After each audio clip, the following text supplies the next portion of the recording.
arguably his best outing of the season. Against a team, it's difficult. They take a lot of pitches. And so what was your approach with that tonight, and how do you feel like he performed? Yeah, I agree. I think it's his best outing of the year. He just looked a lot more comfortable tonight.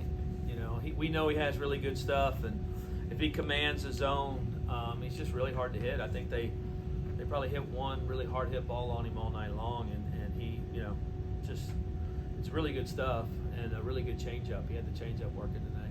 Seems like after that, tough inning he had, particularly in the fifth, he came out and really, attacked hitters, wasn't messing around with the zone. I guess what'd you like from, that response after that tough inning? Well, he was good there, and I actually thought he was better.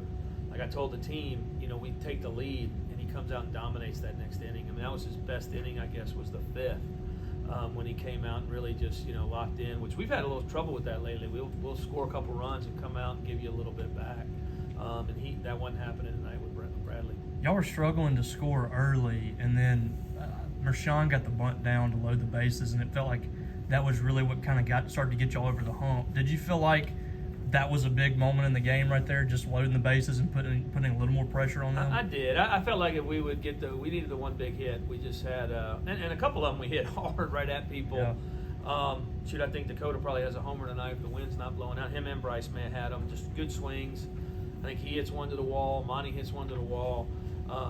But, it all evens out. And so Marshawn actually hit a great ball in the second, when we got the double play. So, I thought the bunt was huge. I think that was a big piece of the game. And then we put together a lot of two-out hits, which we need. And speaking of Marshawn, I mean, there's so many freshmen that are playing in big spots for you right now. Bradley pitched 6 innings. I mean, what is it about this class you think that they're able to come in and handle things as well as they have? Yeah, David's just very talented. He's had a pulled hamstring for about 3 or 4 weeks. He'd have played a lot more. Today he just got cleared on Sunday. So he's just a good player, and he's a ball player, and he does a lot of really good things for you. He'll steal a base, he'll get a bunt down, but he can hit, he can make plays. He don't shut up, so he's just talking and bringing energy the whole time, and he loves baseball. And so because he usually plays short, but we put him over at third tonight, so he's just a good player. You mentioned that you hit a couple of balls on the screws early, just unlucky there.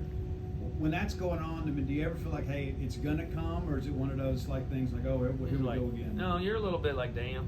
I mean, just you want some of those balls to fall. We hit, and it's not the reason we won or lost this weekend, but we hit a handful of balls hard this weekend. We hit the pitcher twice, and they got us out, in big moments this weekend. So, it all evens out in the long run. You said it all evens out there, but was there those first couple of innings, you guys weren't able to put any runs on the board, but then that fourth, you kind of touched on it there, but was there anything different about your offense that impressed you from that moment on in the game?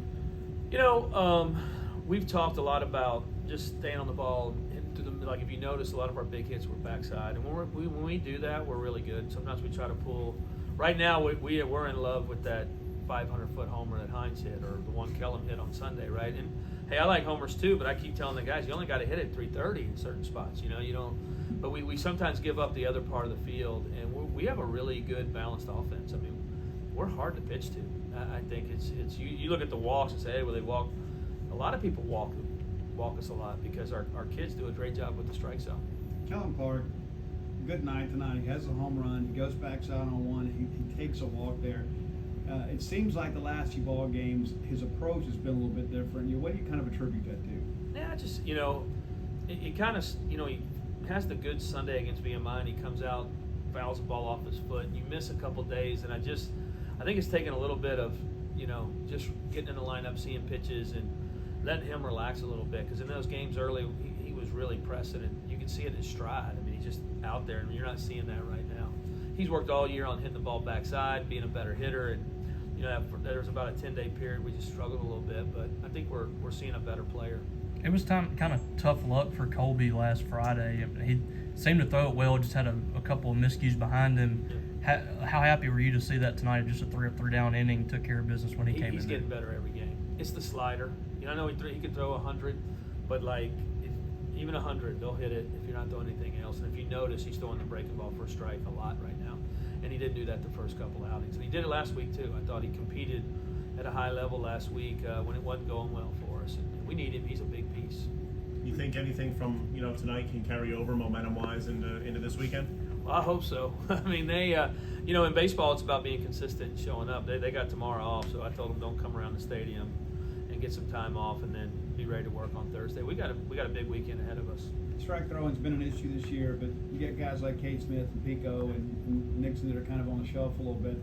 How important is it to get those guys back and kind of solidify this? Oh, it'd be make life a little easier, but because especially if we can, get through this part and get some guys like Bradley Lofton and get these guys some experience. When you add those older guys back in, it just makes us better and puts us in better positions for guys.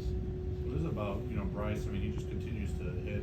I think, people forgot at the beginning of the year he was a surprise to a lot of fans to be in the lineup. I guess, how has, this experience kind of helped him? And it hasn't been a matter of him just staying on. I mean, he's kind of been consistent for y'all. He's just a really good hitter, and he's a really good player. He's got.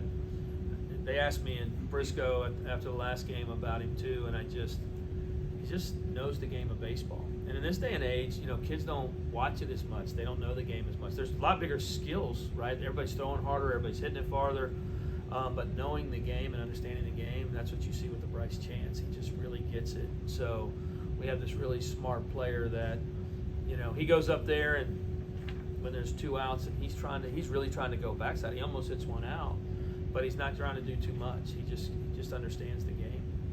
Coming up this weekend, I'm assuming Durangelo gonna get the ball again after being so promising. What have you kind of learned with dealing with a guy ambidextrous like that? And yeah, have you kind of learned about managing it? And I think it comes down to him and Fox a lot more. I mean, his work is different and the workload is different. And everybody thinks it's about the arms. It's really about the body. I think that's what gets it.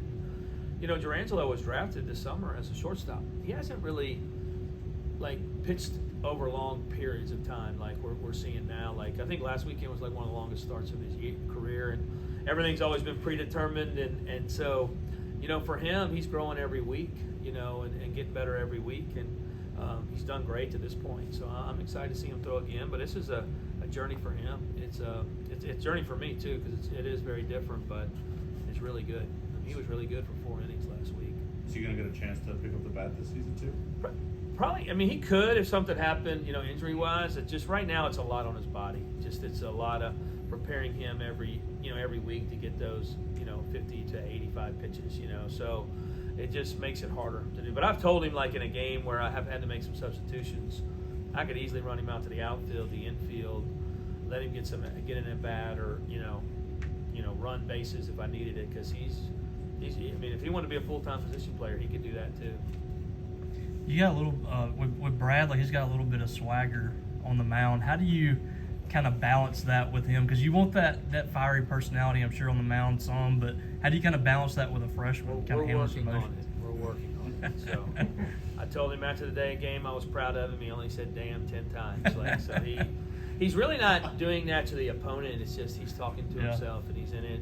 He is very animated, but he's really good. Do you like that in a sense? I'd rather have the poker player, but I like that he's for a freshman, he's a tough nut. I mean, he went out there last week against Southern Miss and gave us a pretty good effort too, and he's not scared. And he's just working on poise and pitching, but very many freshmen left-handers doing what he's doing in the country, and he's only going to get better. I mean, he's a worker, so I'm excited to watch his progress.